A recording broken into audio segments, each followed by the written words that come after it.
So you get the picture here, and let me just show you some of the characteristics of popular music. Musical characteristics: easy to listen to, it's rather repetitive. Melody and lyrics are dominant, and this is popular tunes like ballads, love songs, and just popular songs. A strong beat, regular meter. Well, this one doesn't have a strong beat. Well, what do you know? It's from the 1800s, before African American influence in drums and percussion. The regular meter, repetitive rhythm, and clear phrases. Da da da da da da da da da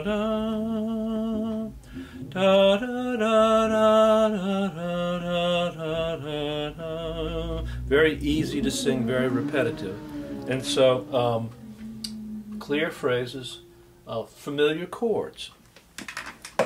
When you hear familiar chords, it's pretty much repeated over and over. I don't have my guitar with me right now, but now in rock and rap, the beat is the dominant characteristic.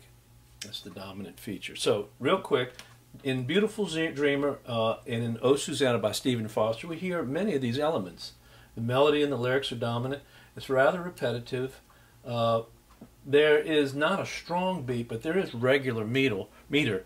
Oh Susanna, dun dun dun dun dun dun dun dun dun dun dun, 4 1 and 2 3 4, and also familiar chords, repetitive rhythm and clear phrase, familiar chords. So you do hear a lot of it. So that's Stephen Foster. I wanted you to hear some of that. Next thing we want to talk about here, let's go back to the dry erase board. Okay, at the bottom here, what do you see? Minstrel shows. Now, minstrel music itself, you could consider minstrel music America's first distinctly American music. It became hugely popular, and you know, during the Civil War and before and after the Civil War, you had these groups that toured. The book talks about Dan Emmett formed a group called the Virginia Minstrels, and you also had the Christie Minstrels, and these groups toured America and became hugely popular on the stage. Entertainment music was truly here, truly arrived. And you heard, and of course they toured Europe and became hugely popular in Europe. So this style of music emanated across Europe and America, and it swept the masses. People went to these shows and enjoyed the music. And some of that, you could hear Oh Susanna, Stephen Foster's music, Dixie. And yes, there was a racist quality to this. Not so much the music itself, because I don't believe music can be racist. Sound itself is just sound. But when you have the props, the blackface, painting the blackface, because it was created by white people first, white entertainers, and later the blacks jumped into it because it was so popular, that the props, the jokes would have belittled black people, and but it was the times. There was innate racism in society, and one of the things that's very important to remember is that music is a mirror.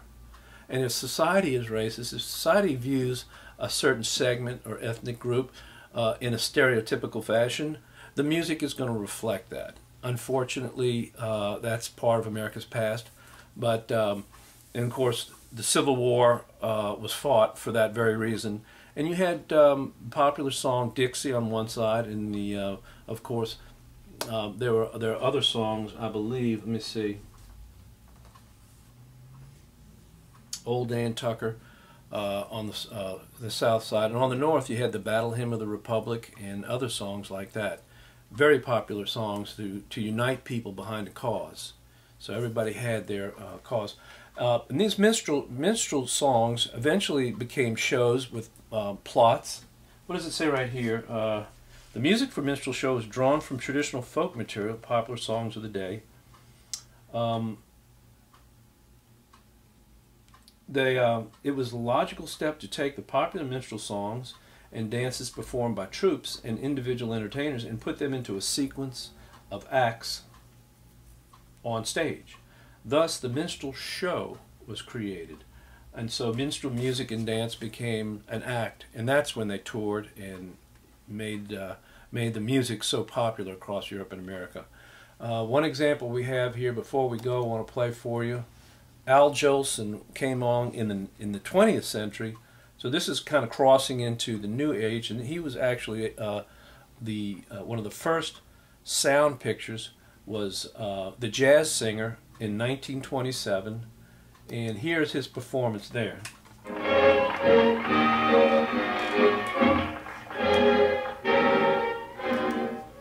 Mammy,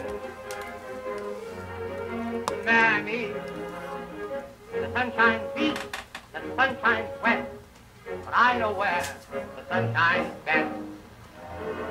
Mammy, Mammy, my heartstrings are tangled around Alabama. I'm a-coming. Sorry, I made you wait. I'm coming. Listen to that strong beat there. Late.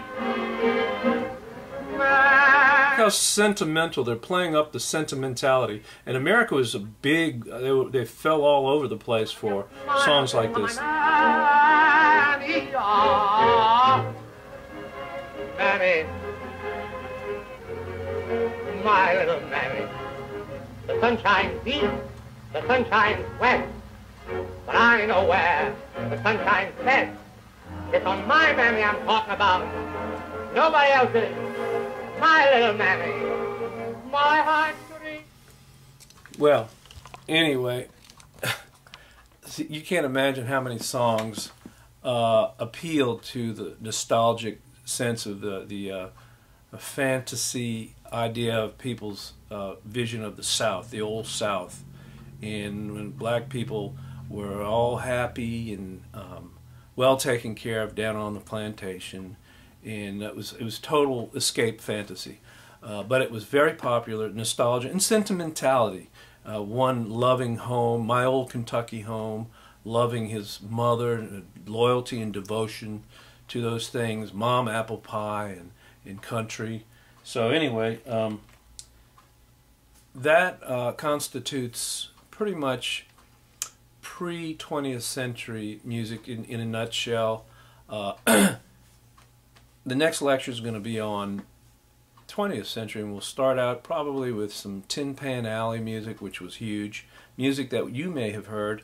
I know I heard was I was growing up in grade school, where my old teacher played piano every morning for when we got together for opening day. Every day the whole class got together, and it was assembly. That's the word I'm looking for. We assembled together, and she played on the piano. It's a grand old flag, it's a high-flying flag, forever in peace may you wave, da da da da da, the land I love, the home of the free and the brave.